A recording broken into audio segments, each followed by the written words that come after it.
पाकिस्तान जिंदाबाद। अब बोलो, हिंदुस्तान मुर्दाबाद। अशरफ अली, अशरफ अली, अशरफ अली, अशरफ अली। ये सियासी खेल क्यों खेल रहे हैं आप? आपका पाकिस्तान जिंदाबाद है, इसे हमें कोई इतराज नहीं, लेकिन हमारा हिंदुस्तान जिंदाबाद था, जिंदाबाद है और जिंदाबाद रहेगा। हिंदुस्तान जिंदाबाद, हिंदुस्तान जिंदाबाद, हिंदुस्तान जिंदाबाद, हिंदुस्तान जिंदाबाद, हिंदुस्तान जिंदाबाद। बकवास बंद कर। जब तक तो हिंदुस्तान मुर्दाबाद नहीं कहेगा, हमारे लोगों को कैसे यकीन होगा कि तू पक्का मुसलमान है? इस मुल्क से ज्यादा मुसलमान हिंदुस्तान में हैं। उनके होठ और दिलों की धड़कनें हमेशा यही कहती हैं, हिंदुस्तान जिंदाबाद। तो क्या वो पक्के मुसलमान नहीं है? तकरीरें बंद कर। अगर तू हिंदुस्तान मुर्दाबाद नहीं कहेगा तो सकीना को हासिल नहीं कर सकता। बस बहुत हो गया। अगर मैं अपने बीवी बच्चों के लिए सर झुका सकता हूँ तो मैं सबके सर काट भी सकता हूँ। छोड़ दे सकीना को। एक बार छोड़कर देख लिया। सोचा था बिछड़े बाप से मिलेगी, खुशी से झूम उठेगी, लेकिन आपने तो जीते जी मार डाला इसे। बकवास बंद कर। हमारे वतन में पैर रखने की तेरी हिम्मत कैसे हुई? इतने टुकड़े करूंगा कि पहचाना नहीं जाएगा। बहुत खून बहाया था तुम लोगों ने हमारे भाइयों का। क्या तुम लोगों ने खून नहीं बहाया था हम लोगों का? मेरे माँ बाप बहनें सबको मार डाला था तुम लोगों ने। लेकिन वो एक जुनून था जो गुजर गया। आज मैं अपने प्यार को लेने आया हूं, अपने बच्चे की मां को लेने आया हूं।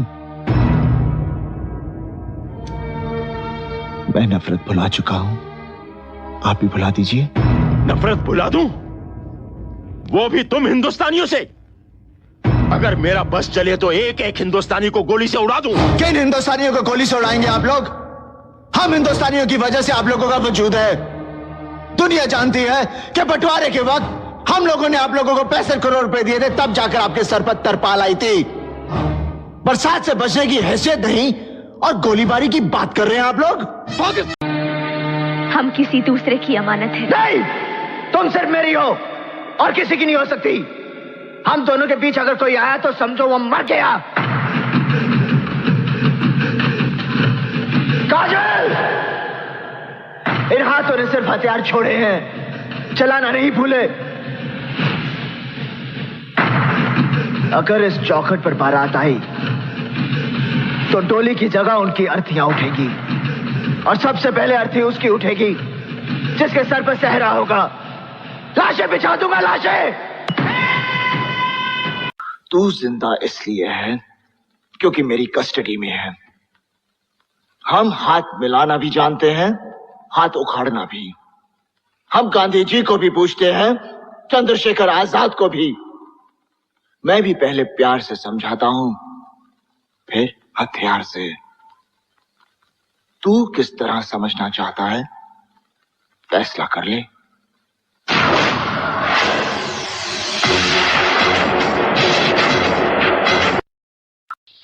एक छोकरी की इज्जत के लिए ये रकम बहुत है। बहुत तरक्की कर ली चड्डा, कानून की दलाली से इज्जत की नीलामी तक आ गए। इस पेशे को भड़वागिरी कहते हैं। गोविंद, चिल्ला मत। नहीं तो ये केस यही रफा दफा कर दूंगा। ना तारीख ना सुनवाई, सीधा इंसाफ, वो भी ताबड़तोड़। चड्ढा, समझाओ इसे, समझाओ। ऐसे खिलौने बाजार में बहुत बिकते हैं, मगर इसे खेलने के लिए जो जिगर चाहिए ना, वो दुनिया के किसी बाजार में नहीं बिकता।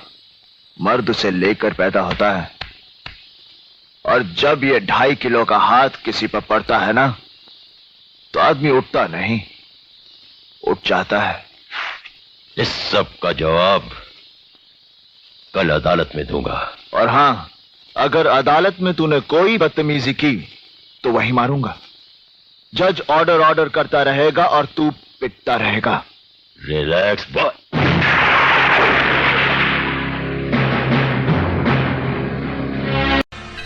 ये ठीक नहीं है देवा। चिल्लाओ मत इंस्पेक्टर, ये देवा की अदालत है और मेरी अदालत में अपराधियों को ऊंचा बोलने की इजाजत नहीं। तुम मेरे गिरोह में काम करोगे।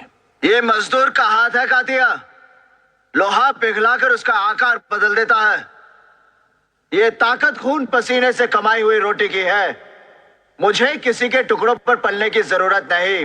कीड़े मकोड़ों की तरह गली में रेंगने से बेहतर है यहां मर्दों में रहो, शेर की तरह।